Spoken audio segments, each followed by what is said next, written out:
'em, rake. Stick that sword into that snake. You stay out of this. Jafar, he's our man if he can't do it. Right!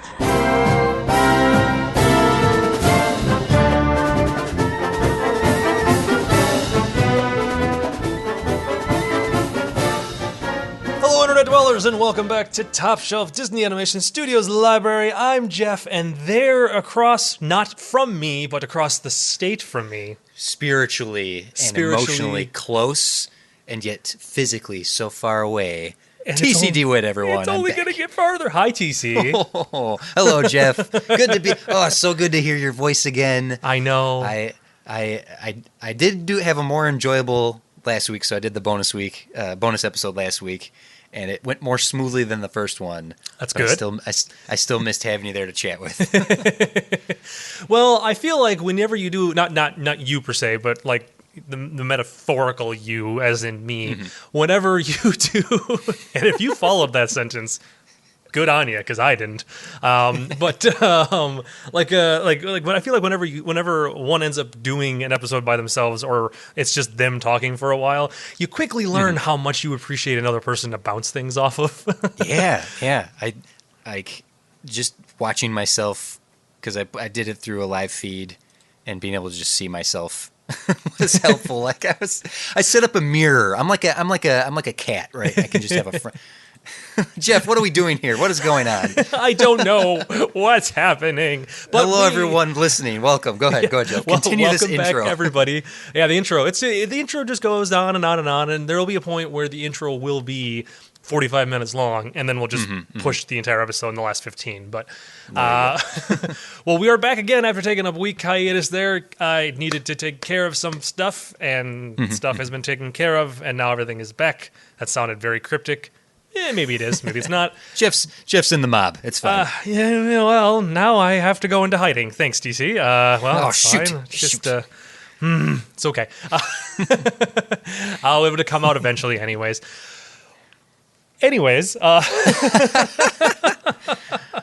We're back again this week, and this week, in case for some reason you didn't look at the title of this episode, we watched the 1992 movie. I was going to say animated classic, but I'm like, I always say that. I can't keep saying that. The 1992 movie, Aladdin. Aladdin! Should I call you Al, or maybe just Did? How about Laddie? Yes, Aladdin, 1992. So this is the first movie in our fourth set, right? Yes. We are starting a new grouping of 10 here. Yep. So this is the first movie we're watching in this group of 10. So if this happens to be your first episode, we are going through the Disney Animation Studios library, a very specific set of 50-plus films, which started with Snow White and the Seven Dwarfs, and has stretched through the decades, catching up now to 92 with Aladdin, and going all the way to, most recently, Moana, as of this recording. Right. And we're doing them in sets of 10, so we're able to do the wonderful thing of ranking the movies without having to rank all 50 plus. Right. So, yes.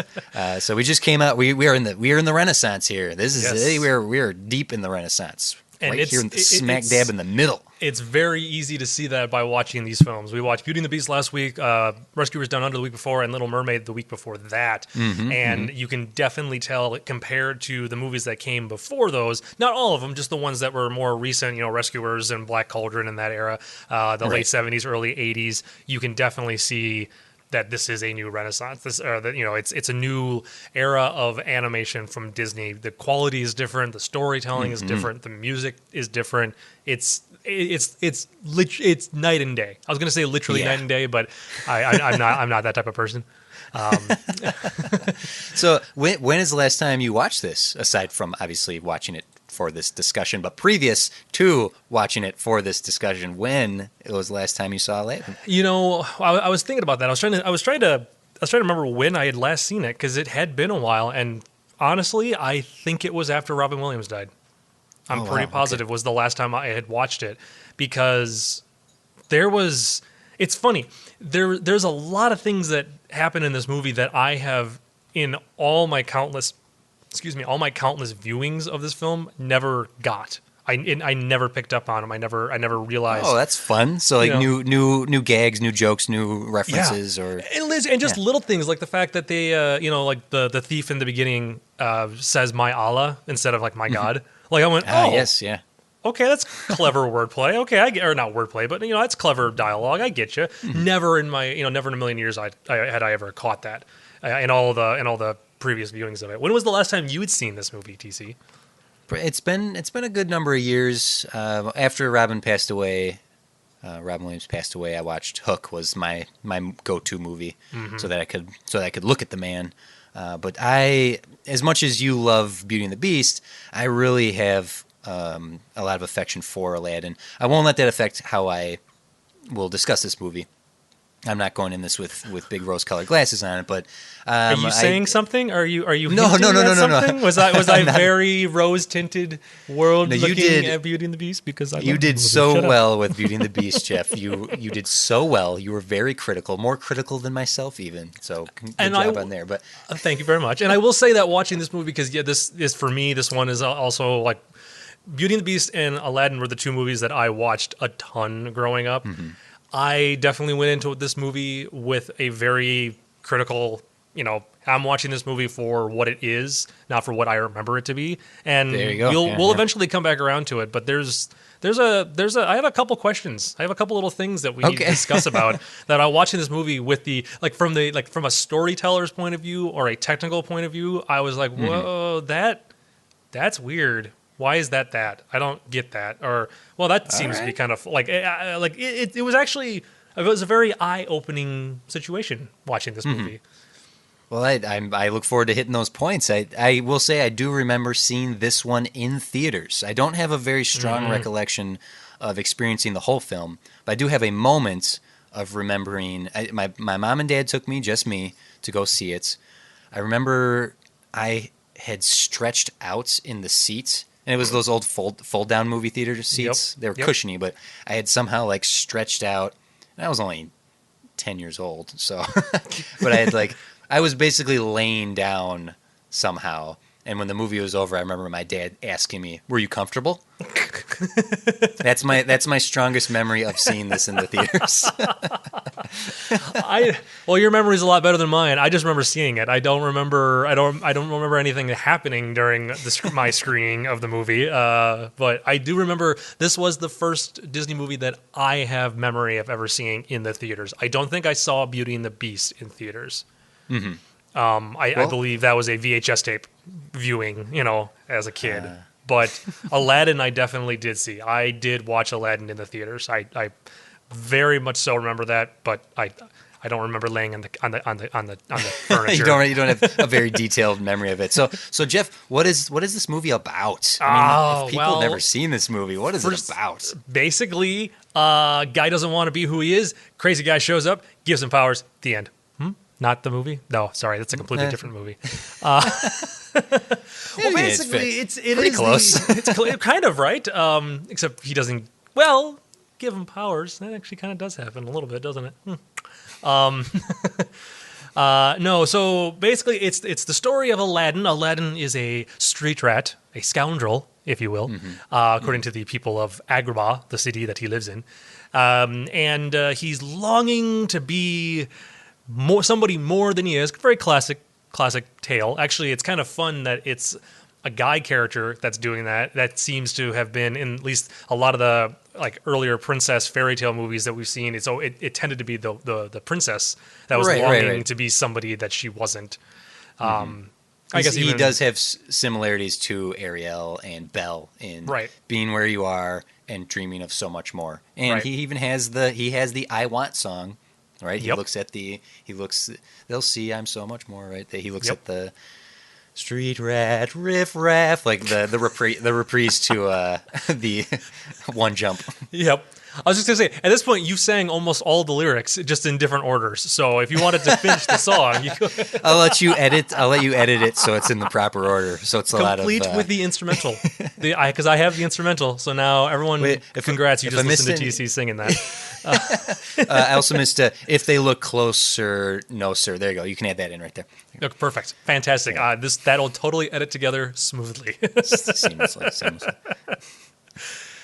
No, but so he's longing to be for somewhere else. Meanwhile, our princess of the movie, Princess Jasmine, who is being who have suitors coming for her constantly because she needs to marry a prince.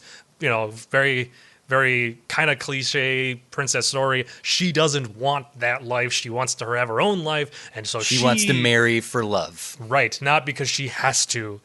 All the meanwhile, the evil Jafar and his bird Iago. Iago. His bird Iago is just anyways, they I can't do that voice very long. I just die after a bit.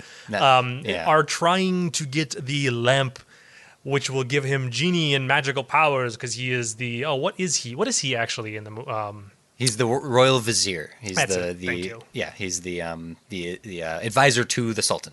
Right.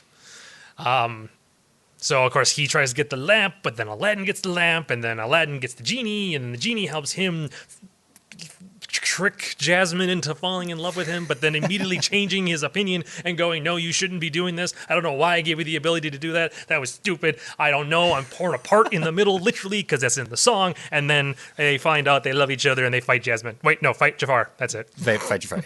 And then they live happily ever after. Boy, you really sped through the end there. So lots of detail for that opening 20 minutes, and then the last hour and 10 was just summarized in a sentence and a half.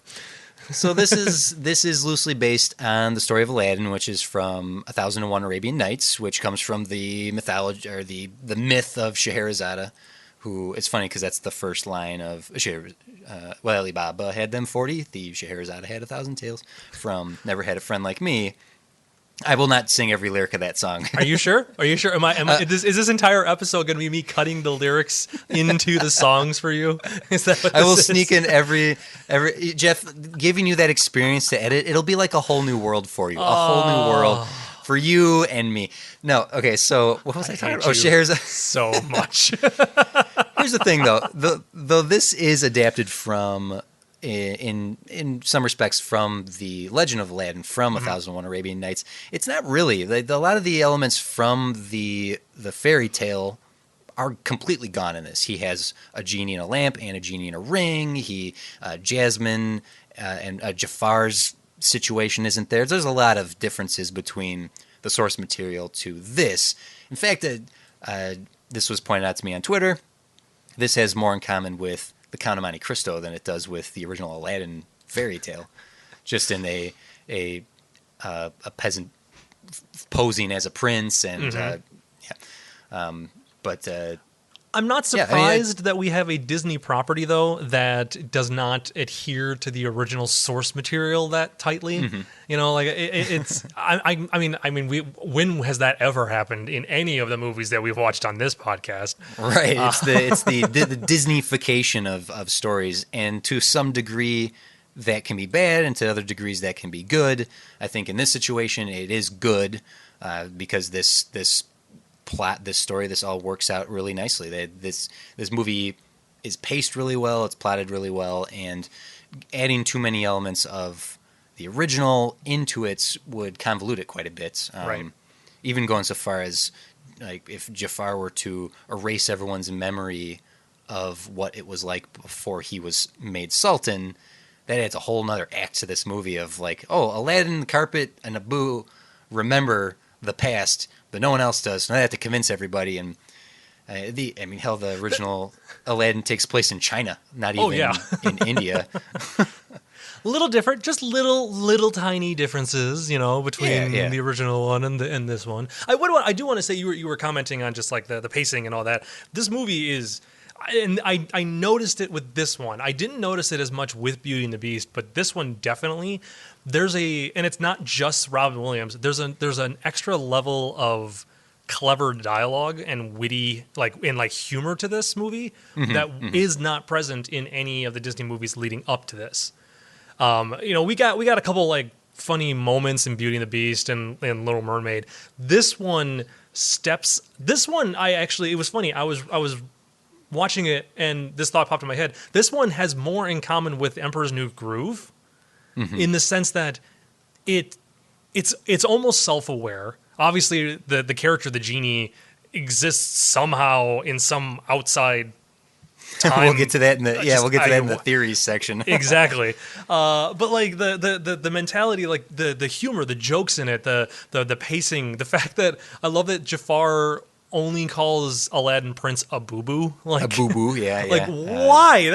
There's no reason for that gag. Iago the parrot just like when Jafar comes, my favorite part of the movie, when Jafar like walks out of his room and Jasmine stops him and he like slams the secret passage door shut on Iago. Oh, on Iago, yeah. Yep. Like, Jafar, And then- Jafar, I can't breathe. And then he just like shoves his foot onto Iago, and it's just that hurt, that line, that whole weird.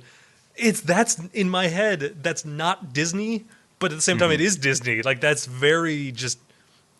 It's aware what's just funny. It's like you're not supposed to take any of this seriously at this point. It plays in a realm different than we've seen. Well, it's funny because I called Oliver and Company a learning film, like a trial and error film, in trying to plant it so squarely in the modern day. There's a lot of jokes in this, and not just the genie ripping off all these references and one-liners to all throughout the history of entertainment, but even something as simple as Iago being like, "Oh yeah, that's not like." That begs a question. That talking about all those references, talking about a moment like that, having a little more of this, it's meta humor because it's squarely referential to a modern sense versus the 13th century that it's set in. Does that date this movie in any odd way to you? So there wasn't any. Well, okay, I will say this a little bit, especially with the genie's pop culture references. Those date the movie because they are so in the time this movie was released. Because if you look at it. Who does he impersonates Arsenio Hall at one point, which yes, right. I'm well aware he had, Arsenio Hall did kind of come back for a little bit, but he's not anywhere near like what he was at the time of this movie. Right. He impersonates him, and Iago's little like knot thing is very early 90s, but you can I that's one of those things that I feel like has managed to kind of stick around a little bit throughout the years, and it's still a thing, just maybe not nearly as big again as it was during the time of this movie. I guess I just didn't realize how many of those in the time references this movie had made. And now that you bring it up and I am running through them in my head, it kind of does date the movie, unfortunately. Well, I will play the other side of that. I will disagree. Yes, in a sense, an Arsenio reference saying not. Yes, that dates the movie in a fashion, but even the references that Robin was making when he was recording this were dated references. He does a Groucho Marx. He does an Ed Sullivan. Those are decades old references. So, so his references, some of them might be dated just because they are a product of the 90s, but the whole of everything that he offers in this film is from the entire span of entertainment. He's doing things like Ed Sullivan and then Jack Nicholson. He's doing Arsenio Hall. Then he's doing, hey, you just won the Heart of the Princess. Where are you going to go to next? That's every Super Bowl ever. So now, do you think what helped that was because the movie did not take place, like it wasn't an Oliver and Company that took place in the modern day, that was squarely set in present day New York? Because this took place in India in some time zone or time frame year, we don't know when this is actually taking place. Do you think those references are less apparently dated then? Because it's not, well, this is obviously 1986 and we're seeing, there's a still a black Michael Jackson and there's like you're not seeing that sort of thing because it's not set in that time. Do you think that's helping? I'm sorry, that was the one reference I came up with. I could not think of 86, something from 86 fast enough to save my life. It does help, but I honestly think what helps the most is that it's Robin Williams doing it.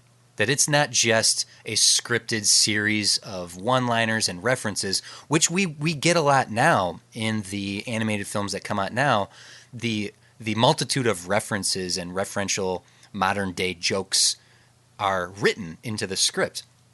Robin Williams ad-libbed so much of this movie. In fact, this goes to So they're doing a remake of Aladdin. They're going to do a live action remake of Aladdin, and there's a lot of question like, oh, who's going to play the genie? I think Will Smith has been confirmed. I think they're fools for doing that, because Robin Williams is the genie, and there's no reason not to get the permission of the Williams family to do a posthumous performance. He has 16 hours of audio performance as the genie. 16 hours of Robin Williams just doing his thing. He could still be the genie. I'm telling you, I would be one of those people that would flat out just buy. Like if they released, here's the 16 hours of just this audio. Yeah. On a CD or whatever, just or as an MP3, it's $20. You could just sit and listen to it and be like, yes, please. Yes, please. Let's keep talking about Robin, because I would do the same thing too. I would want to hear as much of that as possible. Yeah.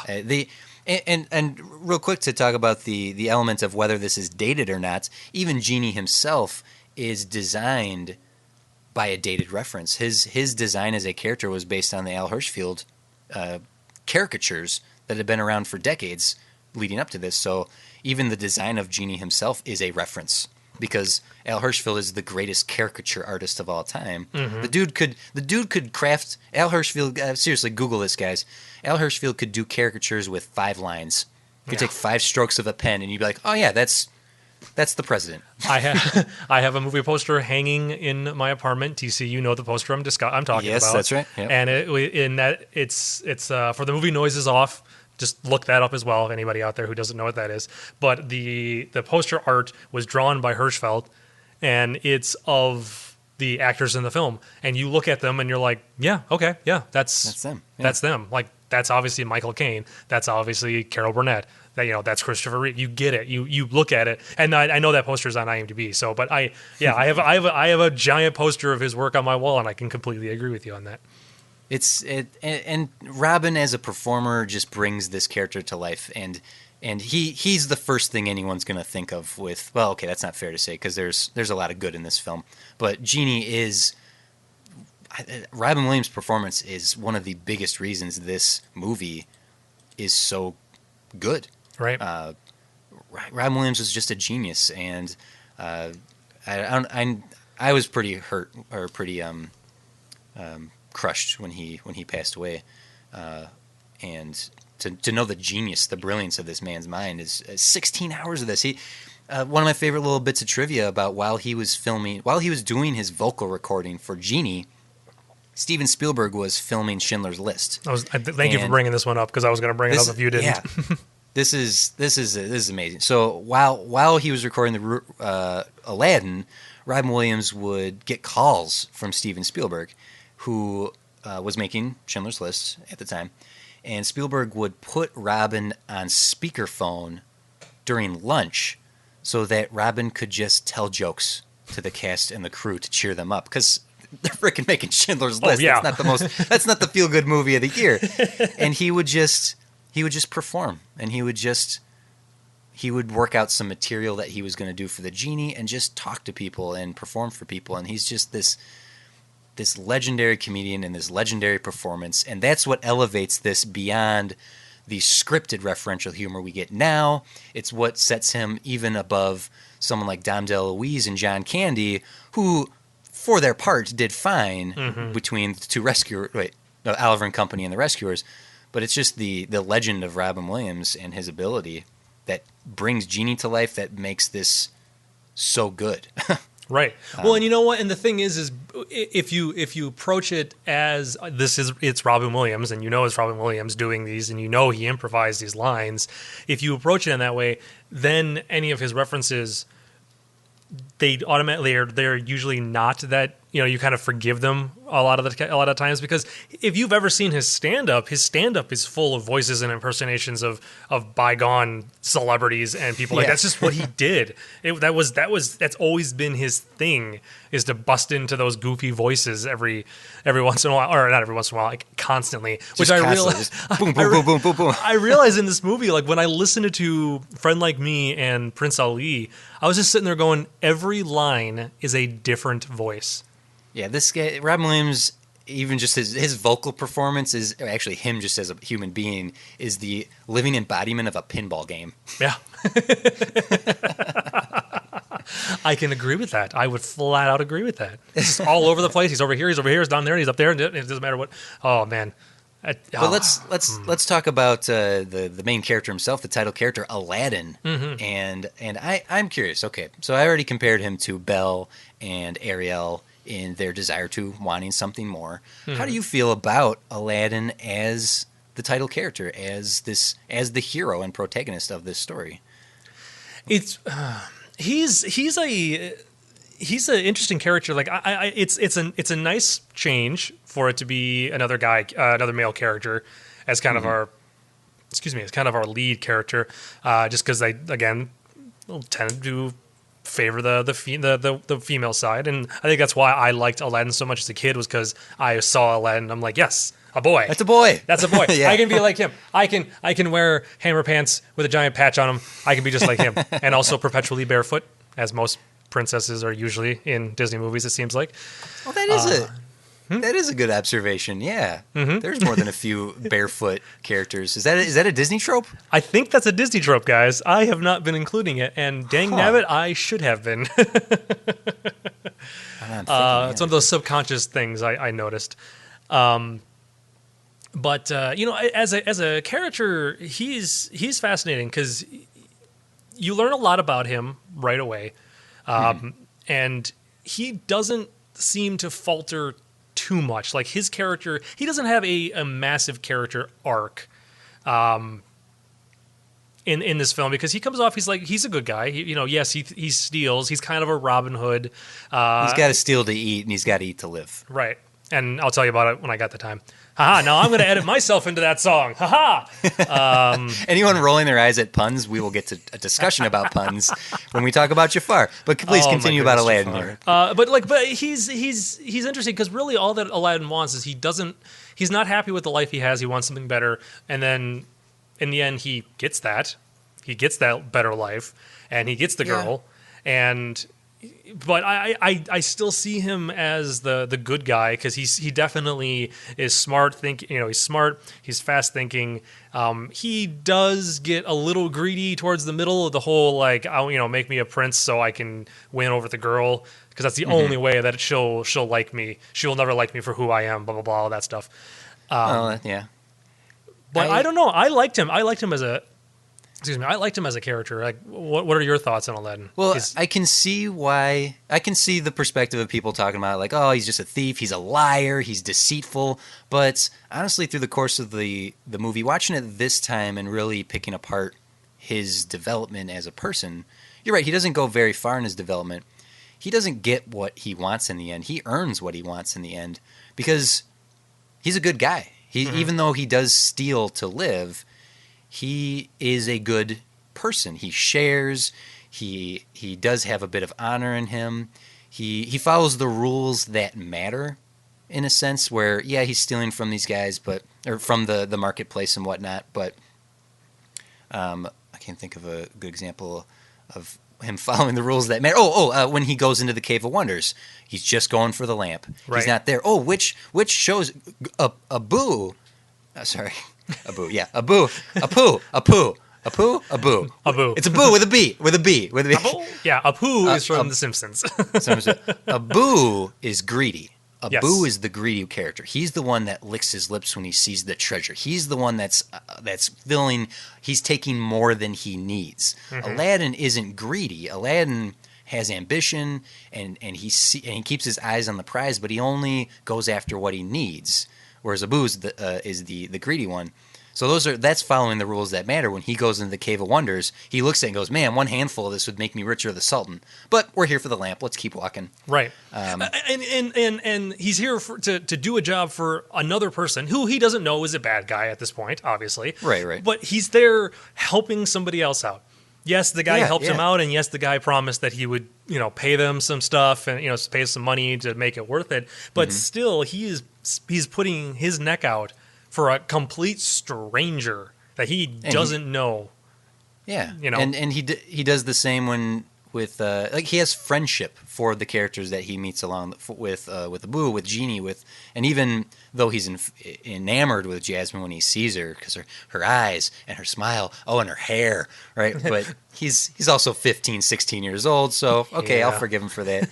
But even going so far as having empathy, because he asks when he's told, "I can wish for anything." Oh, what would you wish for? And that's the first thing he asks the Genie.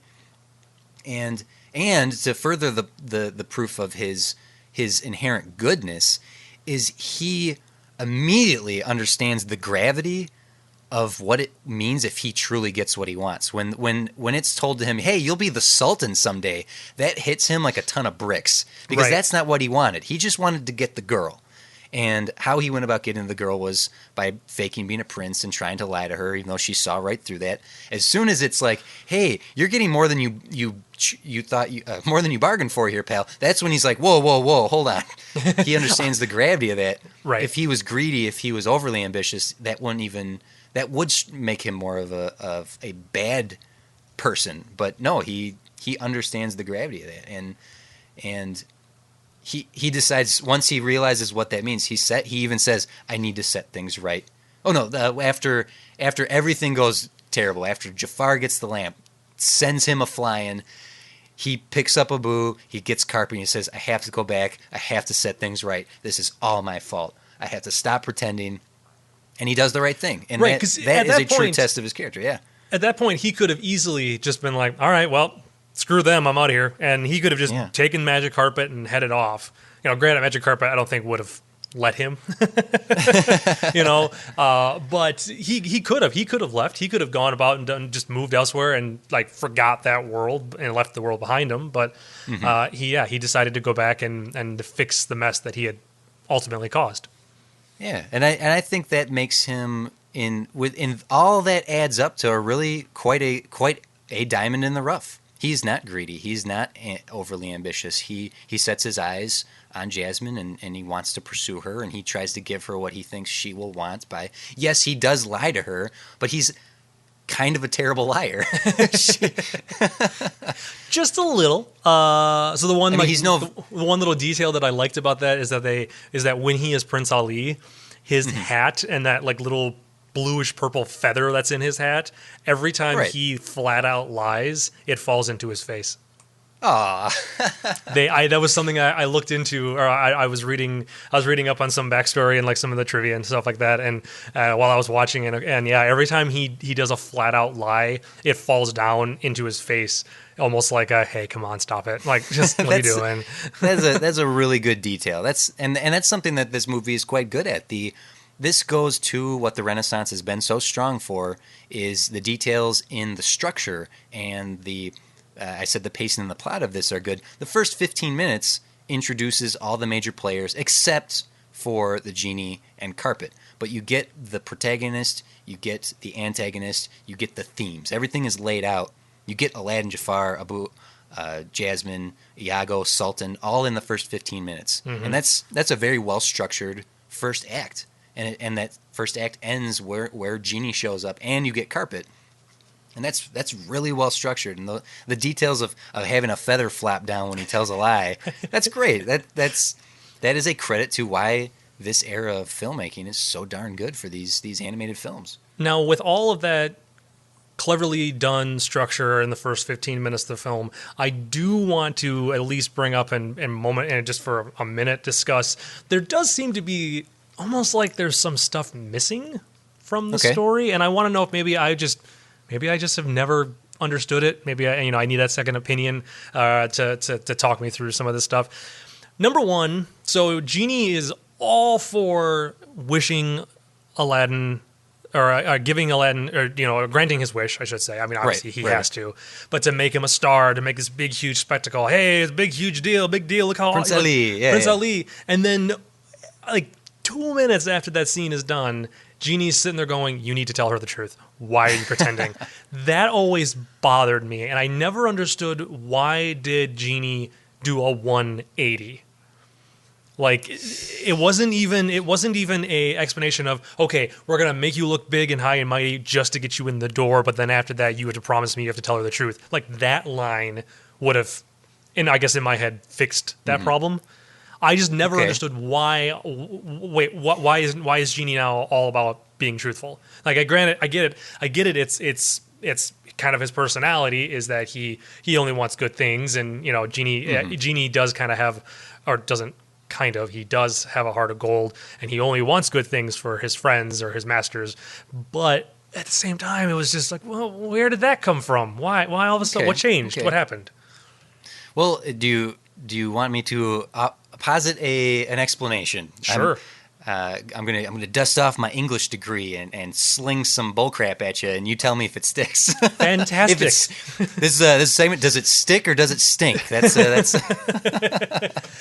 it Okay. stink or does it stick? So, It's easy to it. I will ask you, what are Aladdin's 3 wishes? The ones that is actually granted. Yeah, Okay, so the first one is he wants to be a prince. right, So that's the first one, because the first one, Okay. getting out of the Cave of Wonders, didn't count. That was a freebie. right. That was no more freebies. No more freebies. Number 2 was to save his life, Right. Okay. which Genie kind of inferred and did. Yeah. He didn't actually wish for it technically, but that is what he would have wanted if he Right, was able to right. breathe and was conscious underwater. And then the third one was to set Genie free. Okay.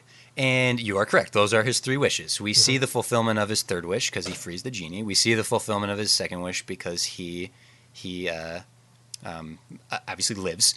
What is the fulfillment of his first wish? He wishes to be a prince, right? He wishes to be a prince, which I guess, if I know where you're going with this, maybe I don't, maybe I do. By the end of the movie, he technically is.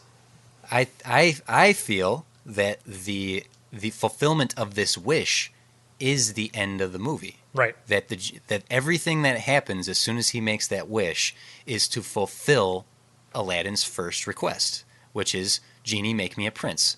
And Genie has phenomenal cosmic power. He exists outside of time and space. He knows all, sees all, and right. So what he orchestrates is an entire series of events that ends with Aladdin becoming a prince, which includes, yeah, I'll make you Prince Ali. You can march into town. Now I'm going to tell you should tell her the truth. And that turning on a dime of Genie's personality could all be a part of his master plan to help Aladdin fulfill his wish. Because one thing after another, like everything leads to another event. Because of that happening, him and Jasmine do go on their magic carpet ride, and then Aladdin gets captured, and then that gives time for Jafar to sneak in and then like work his way in, and so he would. So what you're saying, that's exactly what I thought where I thought you were going with that, and I had never thought of that until just now. So yeah, there you go. There you go. I take it or leave it, or it could just be a matter of suspension of disbelief. I was talking to our friend Chad about this. That I was watching it, and he kind of came in the room and saw me watching it. It was like, oh, come on. And he was being very cinema sinsy. And I'm like, hey, man, just accept that some of this stuff exists. Would you get out of the room? I'm trying to watch this. It's kind of hard to have a suspension of disbelief. I mean, there is a genie. I mean, right. Accept the magic of it. Yeah. But it's, you know what? It could be a flaw in the structure, or you could accept that I'm giving you a theory that sticks. Take it or leave it. I don't feel like that personality tick in Genie ruins the overall product of the film itself. Oh no, and the only reason why I bring it up is because I've reached the point in viewing the movie where I become overly critical, like overly analytical about what happens in the movie. Yeah, yeah. I do that with all the movies that I love and I've seen hundreds and hundreds of times. I've done that with Back to the Future. I've done that Yeah. with Star Wars, obviously. I've done that with, so many films where I'm just like, okay, now at this point, let's actually really sit and think about why. Wait this a is- minute. Yeah. Wait a minute. I do not believe that this is correct at all. I do want to say, and I do know. Like, so I had another one of these that I was going to ask, but I actually in my head while you were explaining it, I thought it through, and I'm not going to worry about the other one. It's not nearly as important as why Genie had just changed like that. And I like your theory. That could very well be a theory, sir, in the Disney theory section. We need to put that on the internet. There's a Reddit about it. It's fine. I'm sure there's. But there is one thing I did find out that I never knew before. But the character of Jasmine went through a massive overhaul as the movie went along in production. Okay. She was originally supposed to be a spoiled brat. Oh, She was not supposed to be the strong female character that she is, unfortunately, until Aladdin has to save her at the end, pardon me. But anyways, that's another thing that they cut. Originally, she was originally supposed to be a huge brat that, was a spoiled brat that, I don't want to marry him. I don't blah, blah, blah. Oh, I'm a helpless woman. Really type glad they thing. didn't go that way. Right? That would not have been good. But then at the same time, then they did an overhaul and they changed her. She was supposed to be a super, very independent woman. She was going to break herself out of the hourglass at the end using the diamond on her tiara. But no, Aladdin saves her. Right. And I do enjoy the balance of her character, where they ended up with her. I love when, sorry, I'm jumping all around, but I love in the marketplace in the beginning when they first meet and they're doing the whole, oh, she's my sister. She's a little crazy, that whole thing. And she just rolls with it. She rolls with it, and all the look of the way they animated her face to just be like, "Hello, doctor, how are you?" And just kind of bug-eyed and kind of goofy looking. But that shows more of that stronger side character. She's not just what are you doing? No, I don't know what you're doing. What? No, I can't go with this. The fact that she just snaps into it, or the fact that she can also jump over the building. She doesn't need to wait for Aladdin to put the board down so she could walk between the buildings. She'll pole vault her way across just like Aladdin did. And I do like that moment. That's very telling. Nice bit of character moment for Jasmine. Right. So yeah, it's her character. Unfortunately, is the one where you can tell that they went into production going one way, and then they changed it to another way, and then they kind of brought it back a little bit because she's a little all over the place in a couple moments in the film. I never understood why when she got so ticked off at Aladdin, and then a scene later, she's like, "Look, everyone showed up for Father's big announcement," and she's just completely okay with him. I'm like, whoa, what happened there? Or something happened, and then Jafar's song, which I'm really disappointed that Jafar's villain song is not longer than just a flippin' reprise. Yeah. Though I know he originally had his own song called I think it was "Humiliate the Boy." Was what his villain song was supposed to be, yeah. Okay. But it was considered too evil, so they nixed that. I gotta find that. I think there's a demo of that somewhere online. But the Blu-ray does have a couple of the. There was 8 songs cut from this movie, so surely some of them exist somewhere. I know "You're Proud of Your Boy" was part of the original because Ashman passed away before this movie was completed.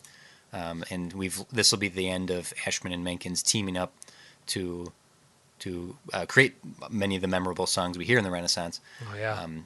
But yeah, I'd love to hear that Jafar one. So I see what you're saying with Jasmine being a weaker character. At times, not all the time, though. Yeah, not all the time. So, and I suppose I'm forgiving of that because it's Aladdin's story, but that's a very valid observation that she isn't as strong as Ariel and Belle, but she still has moxie. You can't deny that. The girl's got some moxie to her there. She just doesn't understand how commerce works. Here's an apple, pay for it. You're going to cut my hands off? Which is really worrisome because she's going to be running this country someday.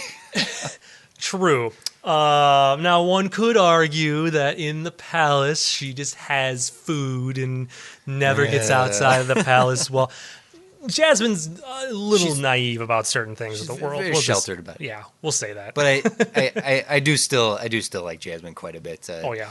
But let's talk about Jafar. So Yes. we have not talked enough about Jafar. A great entry into the Disney Villains Library. Also a great entry into the Wizard's Duel. Heck We have yes. we have 2 new magical characters to enter the Wizard Duel here between him and Genie. Jafar is such a cool villain. I really like just his slimy, literal mustache twirling machinations. He's so evil. And then to have Iago as his sidekick, this is my favorite duo of villains. I like Gaston, but Fu, he's not the most compelling of sidekicks. Iago and Jafar are so distinctly different villains teamed up. They're great. I love these two. And either one of them could have been a villain, by themselves. Iago could very well have been a villain in like a Jungle Book or like an all animal based Disney film. He could have been one of the bad guys because he kind of is. He's a bumbling idiot of a bad guy. Someone did mention that they don't like Gilbert Gottfried's voice. I had forgotten just how. I like Iago. I love that it's Gilbert Gottfried. I had forgotten just how good he is in that until the genie shows up, Iago's got all the best lines. His like a facade of rock, I'm a parrot. Can you believe this guy? Come on. Like we gotta go. We gotta pack. We gotta get out of here. Take the guns, the knives, the weapons, and how about this picture? I don't know. I think I'm making a weird face in it. Like that whole like I as many times as I've seen this movie and I know all the lines and I know all the songs to this one, I still crack up laughing when I hear those lines in it. It's always good. It's easy to forget his performance in this. And let's be honest, there is not a bad vocal performance in this entire film. Every vocal performance in this movie is so spot on. Yep. But it's easy to forget that Gilbert Gottfried does bring quite a bit to a character prototype. He's a prototype that we will see to this day echoed in film, like some loudmouth minion sidekick, not like the banana, not the literal minions. Yeah, but it's easy to forget his performance is quite strong. He is a great bit of vocal performance in this movie, just outshined by Genie. Genie just outshines everyone in this movie. Oh, yeah. And it's easy to forget just how good Iago and Jafar and Aladdin himself and Jasmine and Sultan, all these characters are vocally performed so well. Robin Williams' Genie is like the Heath Ledger of this movie. Yep. You just think of the Joker, you forget how good Thomas Jane is in The Dark Knight. So you forget, much like that, my metaphor here, or simile, it's like, is that. Though yes, I can understand why some people would find Gilbert Gottfried grating. I think there's just the perfect amount of him in this. Oh, exactly, and I could not imagine the character of Iago would have been a very, very different character if it wasn't voiced by Gilbert Gottfried. Yeah. He brings something very unique and very different to the character that. Had it not been him and had it been any other voice, any other actor, it just would have been, okay, it's just another kind of silly sidekick, that we've gotten 100 times before. Even falling in the same category as someone like John Candy and Dom DeLuise, who we had seen previously up to this point, in that it's like, a recognizable voice playing a minor character. Yep. But I feel like he really offers a lot, and he supports. He's a wonderful supporting character to Jafar, the villain of this story, and to get back on Jafar just being so great, so evil. He's just this hand wringing. You will obey me. I will be Sultan. Like he's an idiot. He's an idiot. he's an idiot, but he is an idiot who knows exactly what he wants and who he is. You can you can look at Jafar and go, you're a bad guy, right? And he'd be like, yes, I am a bad guy. Yes, I do. I do know that I am the bad guy in your story, and I'm okay with this. Like it's that. It's never that he's not aware that he's the villain. He knows damn well he's the bad guy, and he doesn't care. He loves it. He revels in it. He revels it. He's so over the top. And funnily enough, though, I really feel like he is this other side of the coin of a character like Maleficent, right? Yes. And there's a lot of similarities between Maleficent and Jafar, just in there. They both have a staff with magic. They have a bird sidekick. They're very thin and evil. But whereas Maleficent is very cold and calculating, and she like restrains her temper until it explodes out of her, Jafar is just, he wears it right on his sleeve. Like, how could you not look at Jafar and go, oh yeah, you're evil? This is my royal vizier Jafar. He's delighted too. Ecstatic. It's great to meet you. Although Jafar, this goes again to the cleverness in the script. I love he has a run of puns when at the end. Well, first of all, he does tell Iago at one point, "I love your foul mind," which is a good bird pun. But when Aladdin attacks him in the climax of the film, he's like, "Your time is up," and he puts Jasmine in the hourglass, like, "Don't toy with me," and he turns Abu into a toy. Oh, things are really beginning to unravel now, and Carpet is destroyed, and it's like, maybe we need to get to the point. Swords hit the ground, and like, you cowardly snake! Oh, and then he turns into a snake. A snake, am I? Puns I like to don't think have Jafar, to be a bad thing. What was that? I said puns don't have to be a bad thing. True. He fully embraced the puns. I think if we let Jafar keep going for a little while, he would have just kept going. That's all he would have done. Would just be pun after pun after pun. Yeah. I do like to think that Jafar is like the younger brother of Maleficent. Oh yeah, okay. They're somehow related. I will accept that. But it's fun little things to the details of him as a character, the details throughout the script that make it so strong. The nice first act setups that pay off later, the quick thinking and reflexes of Aladdin, being able to dive through a window at the beginning pays off in the end when he cleverly gets into the window of the rolling tower before getting crushed. Iago doing an impression of Jasmine pays off later when he does an impression of Jasmine, and that's just great. Just praising the film for it. Yep, a lot of very clever setup, like a lot of little bits and pieces that were introduced prior to them needing to be used later on. I like the end of I like the third act in this movie. I've always enjoyed the third act. Pretty much anything. I mean, I've obviously loved the entire film, but everything from Jafar's song, which I love that Jafar is getting so cocky that this is also the only time in the movie he sings, and he is singing a reprise of another character's song as his, and he's making it his own. What a middle finger. right. It's like, oh, I know that you had that other song, but I will take the reprise and I will change it for my own, make it my song. Like, I like that is what he does, but it goes to show that there is, and I might be just reading into it too much, there's something different about Jafar, the fact that he's willing to do something along those lines, but he's willing to succumb to the dumbest thing. He gets so greedy, he doesn't think things through entirely. He's just destroyed by his own hubris, and it's great. I love his defeat because it's not a standard defeat. He is completely tricked into defeat by Aladdin, who he's always one step ahead, right? Yep. Al, why are you bringing me into this? and yeah, oh gosh, the timing on that's so great. And he's just like cowering. Genie's just cowering behind the wall. Just Al, what are you? And he's so tiny in the frame too. Like, don't bring me into this. It's just so... Sorry, keep going. The timing of all the humor in this movie is so good. But Jafar ends up becoming what an Arabian jinn. So not a genie, but a jinn, which is the history of the magic genie in the lamp, comes from the jinn, D-G-I-N. J-I-N. Jinns, historically in the mythology of them, you get 3 wishes, but your third wish has to be to wish them back into the lamp or the bottle that they came from. Because once they've successfully honored their 3 wishes, they're free.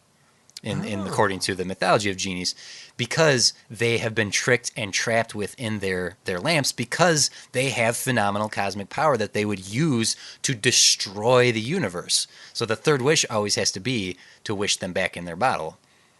And that's Jafar represents that evil genie so much more than the very heartfelt, like you said, the golden having a heart of gold genie that we have with Robin Williams. I just think that's another great bit of detail that they put into this film. Dang, man, I did not catch any of that. Well, you know what? There's a character we're forgetting, Now, I forgot to mention Raja earlier. Raja is a great character. And also, the Disney animators were like, let's stop doing stripes and spots, people. Hand drawing that crap is really difficult. Solid colors from here on out, guys, okay? One of the best characters in this whole movie is Carpet. No, seriously. No, think I of agree. the fact that they were able to give so much character to a completely mute individual With no Everything- face. no face. facial expressions. It's a carpet with tassels, Yep. and they were able to animate this fully realized character. It's an incredible achievement in animation. That Carpet is so. It's easy to forget him because he doesn't have a voice to go with him, but he is as much heroic in this as Aladdin and Abu and Jasmine and all the other heroes in this. He saves Aladdin twice Yes. from That is true. his death. That's right, because he saves him in the Cave of Wonders. Yep. And then, he gets him back to Right. Agrabah. Yeah. which, by the way, they made super good time. Well, so there someone did comment on they go from Agrabah to Greece to China. Like, oh, come on. They go to Egypt. Like, hey, what part of magic carpet don't you understand? All not that he apparently can in like fly. an hour or so, really. I mean, He's magic. He can transport them. He's a magic carpet. Come on now. magic carpet can travel around in time and space, and Yes. it's blue. Yes. Yeah, I think it's a TARDIS.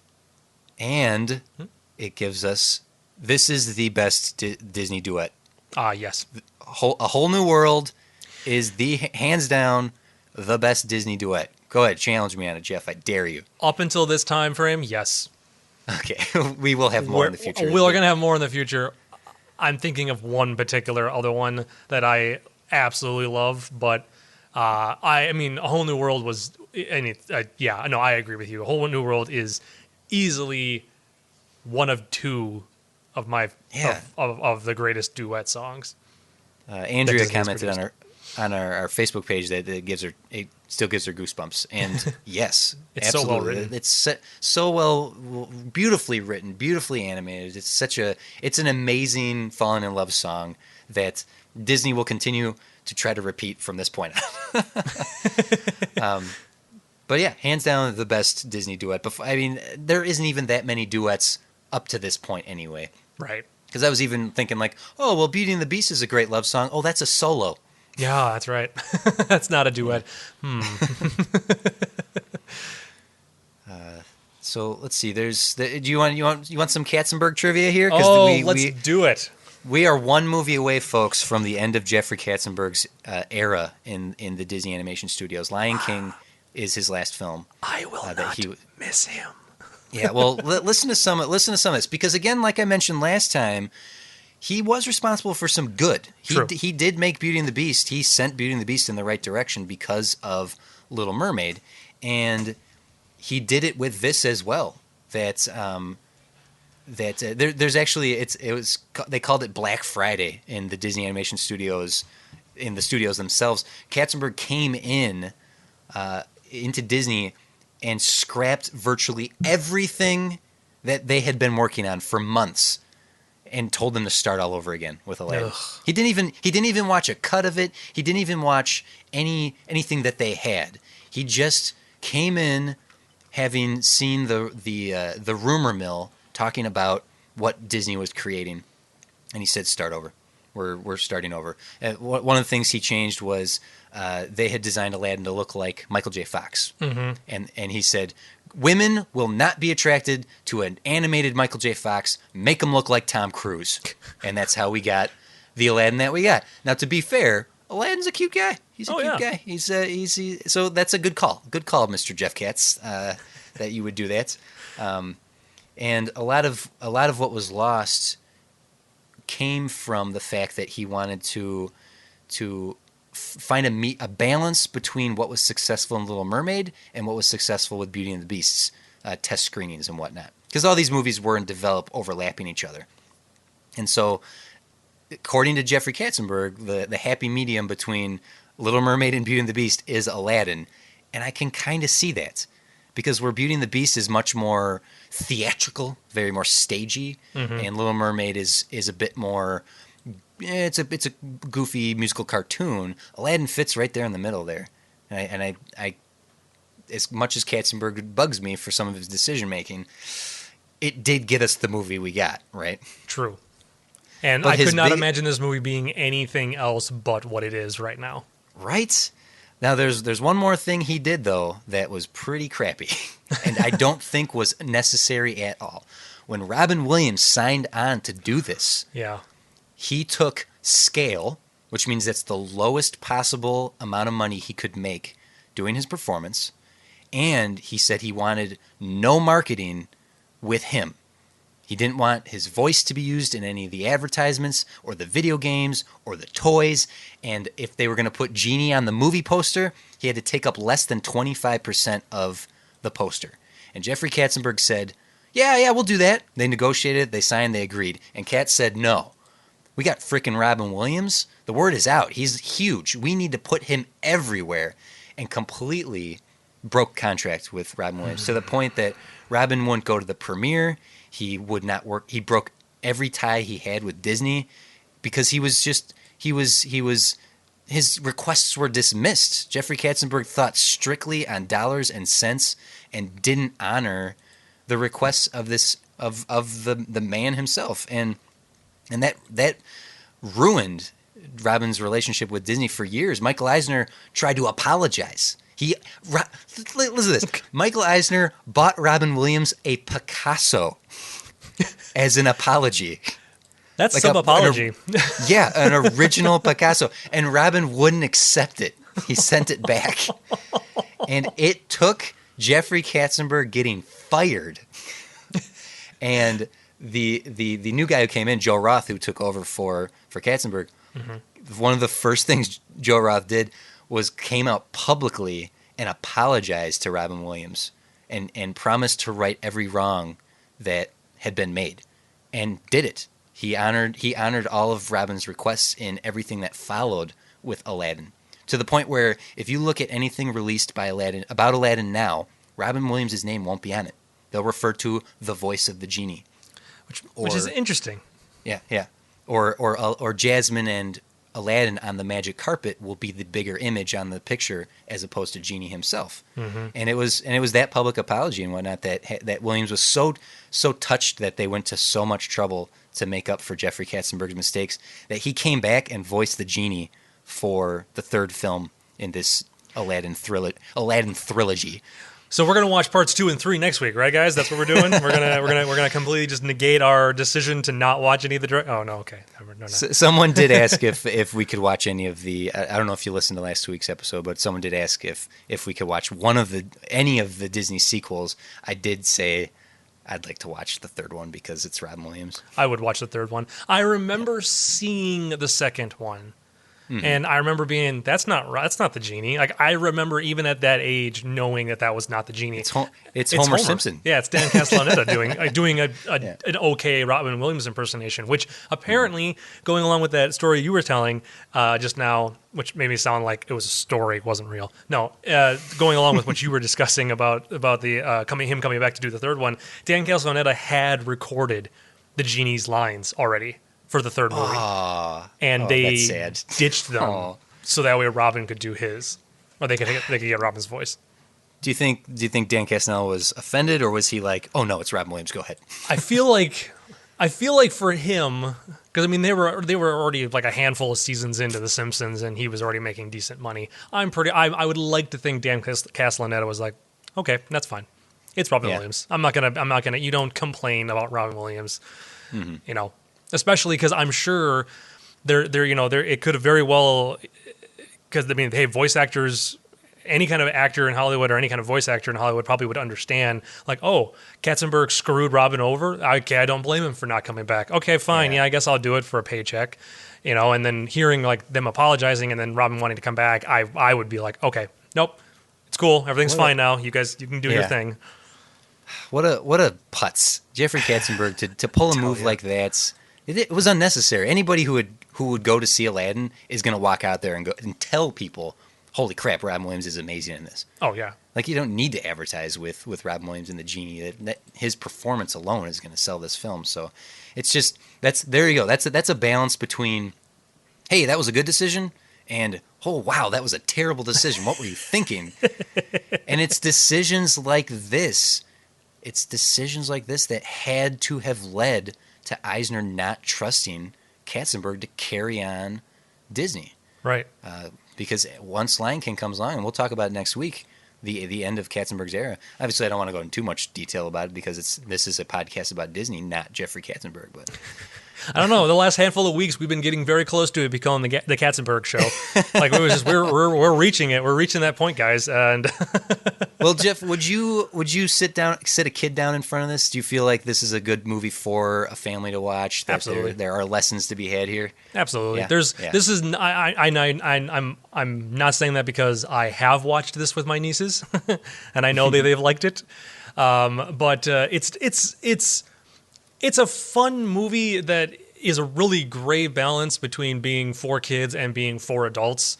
You know, there's a lot of references, especially there's a lot of reference that people our age and maybe 10 years older would absolutely get and be all over Yeah. for. They know who Rodney Dangerfield is. They know who Arsenio Hall is. They get those gags. They get they get what the genie does.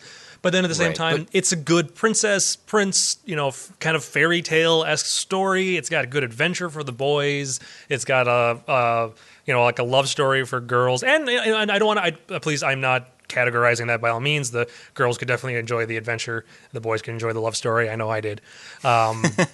When Magic Carpet pushes Aladdin up after they do A Whole New World and it forces them into the kiss, I remember that as a kid being like, oh. Is that the first time a kiss has happened midway through a movie? Have we ever seen? I don't know if we've ever seen, because there's more than one kiss in this as well. Yeah. Aladdin kisses her right there in the middle after A Whole New World. Jasmine kisses Jafar as a distraction. That's true. Ugh. I love that. They stop fighting to go, ugh. Yeah, I would totally. This movie's just works on every level. I don't know how you could not like this movie, and it's just that's the Disney Renaissance.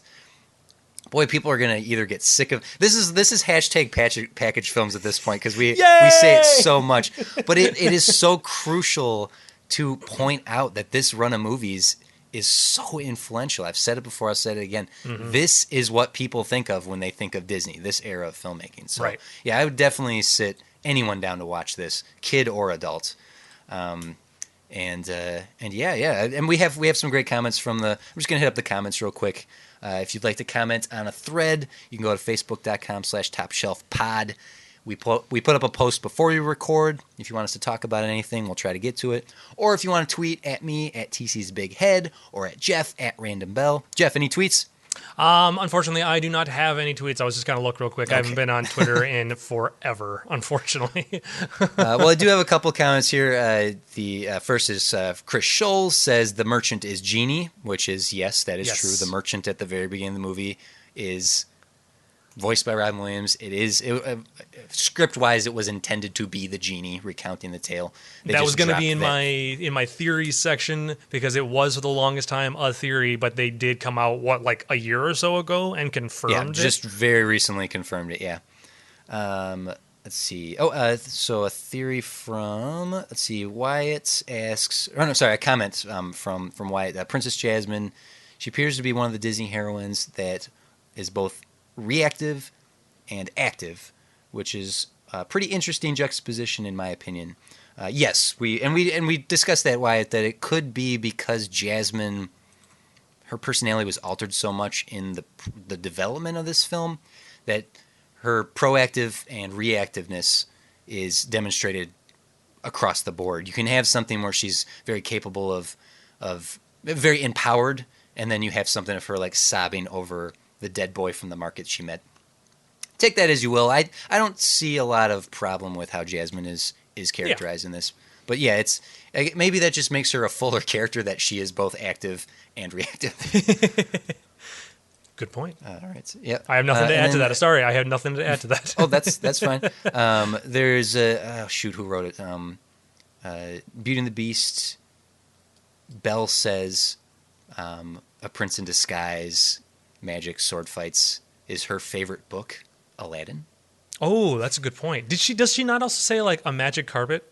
Does she say that? Is that I'm gonna go to the comment itself. I can find it real quick. But I don't think she says magic carpet. But she does say magic, swords, magic, a sword fight, and a prince in disguise. Yep, that's a good point, guys. Well, and then if we're gonna make that connections, I mean, when the Sultan is stacking his little figurines of animals, by his chair, the Beast is one of them. Okay. If you're not aware, the Beast is one of those tiny little figurines he's stacking. Okay, I can think of the moment. So are you saying that in Aladdin, Beauty and the Beast is a story or a thing? Because if that's the case, how is Aladdin a story in Beauty and the Beast? Oh, I've gone cross-eyed. Exactly.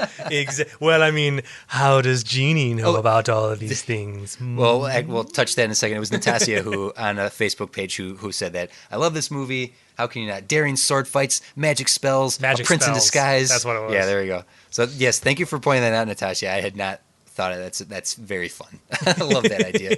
And that does lend to our theory that Beauty and the Beast does exist outside of some of the other stories because she recognizes them as stories. So. Right. She recognizes Prince Charming. She recognizes that there's these magic and sword fights and stuff like that. I mean, you could definitely look at this. You know, we're in that era of these movies where people have started making connections to future Disney movies. And I know, this is a thing like Pixar did or does still, where in one of their animated films they will put a character or a reference to a upcoming animated film of theirs. Right. So Nemo that way, and you little Nemo doll and a little Jessie doll is in Boo's bedroom in Monsters Inc. Hugs a lot or Hugsy Bear hugs a lot. The bad guy from Toy Story 3. Hugzo is in the little girl's room. Lotso is in the little girl's room in Up when the balloons passes by her. He's sitting just in the room. Like there's a lot of those connections. So some people have started speculating that so in Beauty and the Beast, Belle is referencing the next film by that line. She's referencing Aladdin. Oh yeah. Okay. In Aladdin, they go to Egypt, Greece, and China. Well, they go to Greece, where Hercules will take place at. Oh yeah. And they go to China, which is where Mulan will take place at. China, Japan, China. Yeah. Okay. Sorry, I haven't seen Mulan. I apologize. But there people are making those connections that they're actually that's clever. referencing the next films. Now, granted, those movies are not immediately after Aladdin. Those are a couple films down the line, but some people have started making those connections. That's great. Yeah, I didn't even put that together that they go to Greece and China, and we got those movies coming out. That's really cool. Yep. I do have a couple theories we've already touched on. One of them that's the favorites, I feel, there's a lot about this online, is that Aladdin takes place in the future. Yes. Because Genie says he's been in there for 10,000 years. He's referencing all of these modern day or contemporary era references, movie stars and whatnot. He knows what cars are. Right. Oh, there's Sebastian comes out of the book. How to Make a Prince. King Crab, yeah. But so the theory is that Agrabah is in the far, far, far flung future, post-apocalyptic, and that all these people exist in some futurescape. I like that theory. I think that's kind of an interesting theory. I think I more subscribe to the idea that Genie has phenomenal cosmic powers. He exists much like Merlin does. Merlin can travel through time and space. I think that's where Genie comes to as well. That he knows all this stuff because he can see all this stuff. Right.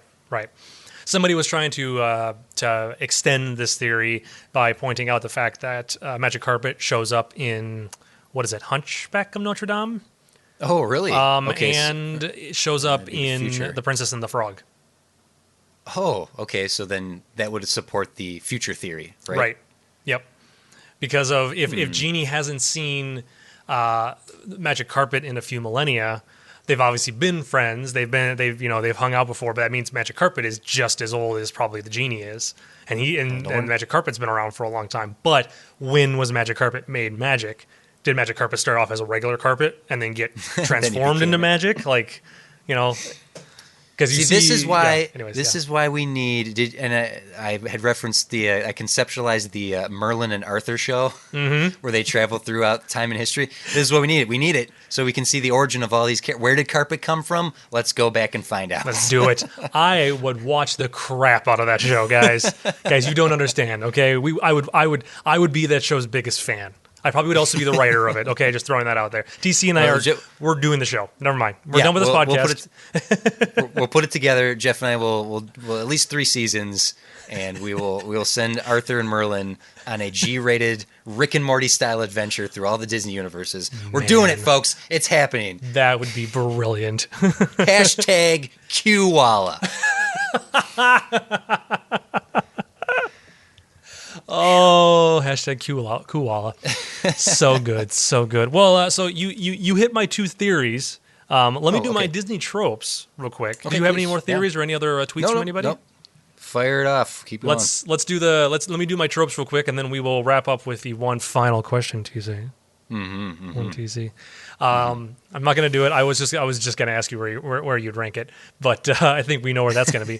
So let's do the Disney tropes. So we have a handful of them for this week. You guys should not be surprised at all because these are just commonplace Disney plot points at this point. Right. I like that we do the tropes because it does seem like an innocuous little like trivial thing that we talk about, but I think that this being able to acknowledge that they do these things time and time again is both beneficial in that you see the history repeating itself in many good ways, as well as what could potentially be as a negative thing, like, wow, they keep going back to this well. So I think it's worth mentioning. Someone did comment, like, why do you guys keep doing the tropes? It's boring. But I'm defending it because I think it's worth mentioning these repeat themes and ideas. So please hit it up, Jeff. What do we got? So we have the single parent of the protagonist, of course. Not Aladdin this time, though. If they had kept the "Proud of Your Boy" song in, we would have seen that Aladdin had just a mom. But that's for Jasmine, the bubbly, mustached, rotund parent of the protagonist. There we go. Another one of those. The villain has an animal sidekick. The protagonist has an animal sidekick, and that goes for both Jasmine and Aladdin. There's a lot of, that's right. Oh God, I keep forgetting about Raja. Right? I wrote it down in reference to Abu and Aladdin, and then when Raja showed up, I went, "Oh, that still works for Jasmine too, actually." And then finally, the villain succumbs to his own doing. So much like in the Black Cauldron or any of those, some of those other films, it's his own stupidity that led to his demise. Granted, he doesn't get killed, but he does get beaten by the end of the film, quote unquote. Well, you did miss one fun little Disney trope. It's the voice of Jim Cummings. Oh yes, Jim Cummings and Frank. What is it? Frank Welker? Frank. Hold on. What's the other guy's name? Frank Welker, who does Abu and Raja.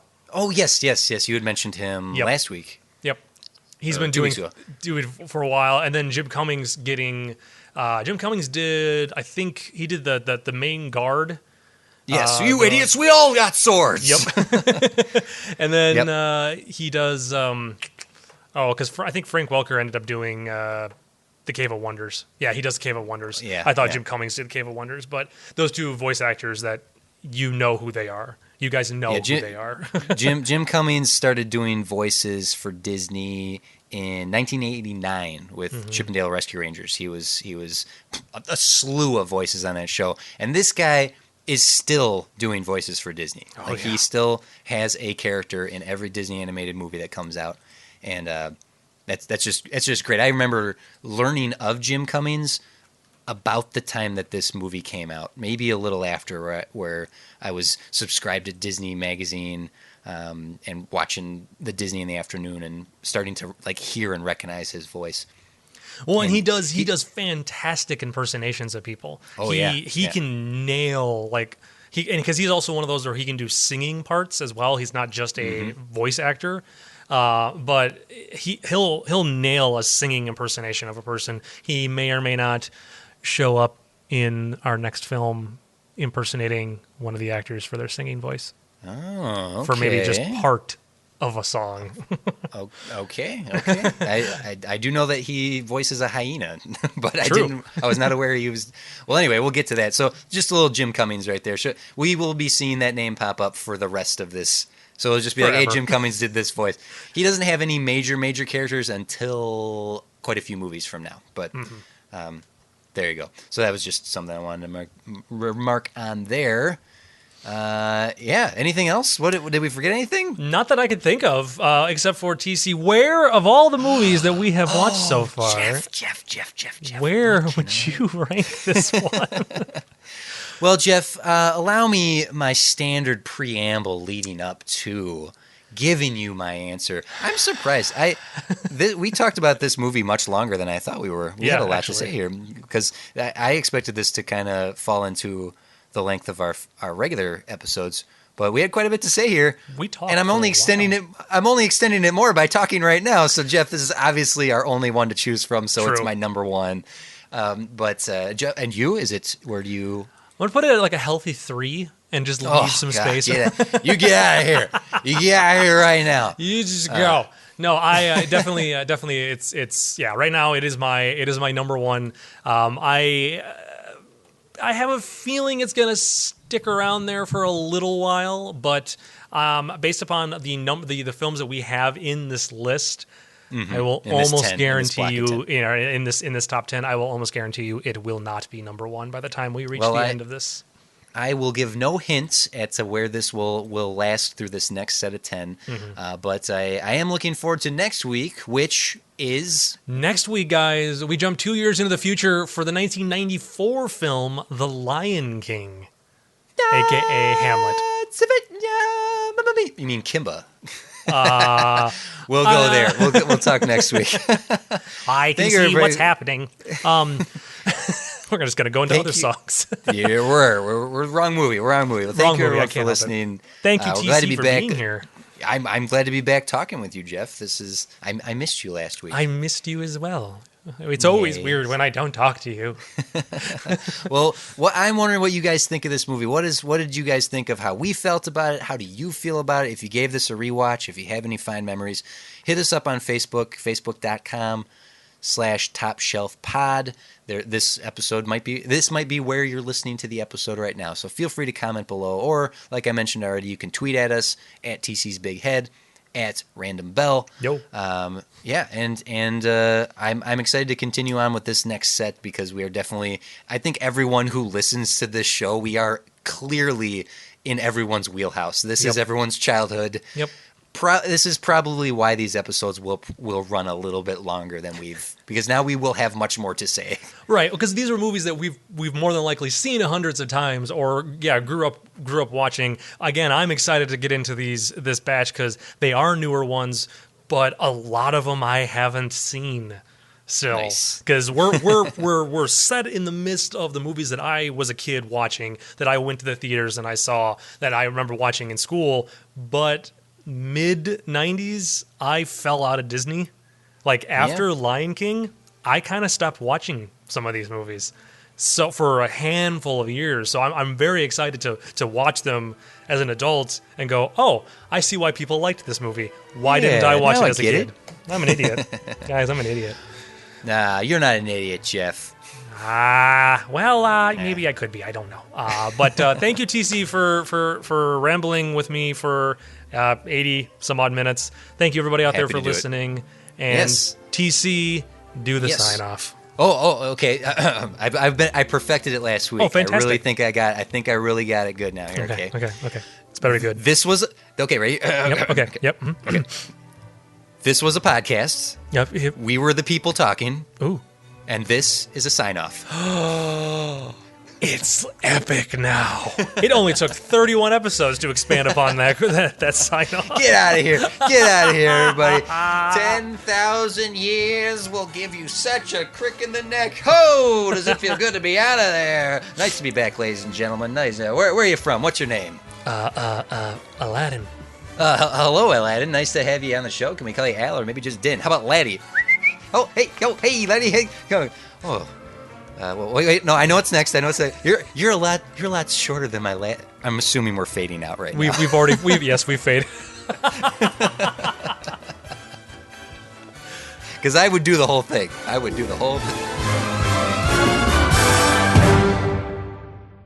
This has been a production of Ghost Hat Media, proud member of the Ghost Hat Network. Find them online at www.ghosthat.net. I like the ending.